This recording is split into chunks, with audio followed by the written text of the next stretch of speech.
లో కొత్త రేషన్ కార్డులకు సంబంధించి రేవంత్ సర్కార్ విప్లవాత్మక మార్పుకు నాంది పలకనున్నట్లు తెలుస్తోంది. కొత్త రేషన్ కార్డుల జారీలో పాత పద్ధతికి స్వస్తి పలకాలని నిర్ణయించినట్లు ప్రచారం. తెలంగాణలో కొత్త రేషన్ కార్డులు ఇకపై పాత కార్డుల మాదిరిగా కాకుండా స్వైప్ కార్డుల తరహాలో ఉండనున్నట్లు వార్తలు వస్తున్నాయి. స్వైప్ కార్డుల తరహాలో ఈ కొత్త రేషన్ కార్డులను తీసుకురావాలని ప్రభుత్వం భావిస్తున్నట్లు సమాచారం.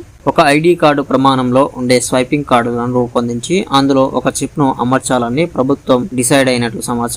ఈ కొత్త రేషన్ కార్డును స్వైప్ చేయగానే చిప్ యాక్టివ్ అయ్యేలా కార్డును డిజైన్ చేయనున్నారు. చిప్ యాక్టివేట్ అయిన కొన్ని క్షణాల్లోనే రేషన్ కార్డు లబ్ధిదారుడికి వివరాలు, కుటుంబ సభ్యుల వివరాలు, పూర్తి సమాచారం మానిటర్ లో డిస్ప్లే అవుతుంది. ఈ విధానం అమల్లోకి వస్తే రేషన్ మోసాలను అరికట్టడంతో పాటు డూప్లికేట్ అవకాశాలు తక్కువగా ఉంటాయని ప్రభుత్వం భావిస్తోంది. ఏటీఎం కార్డుల తరహాలో ఉండే ఈ తరహా డిజిటల్ రేషన్ కార్డ్స్ విధానం హర్యానాలో విజయవంతంగా అమలైంది. యూపీలో బార్కోడ్ తరహాలో రేషన్ కార్డుల విధానం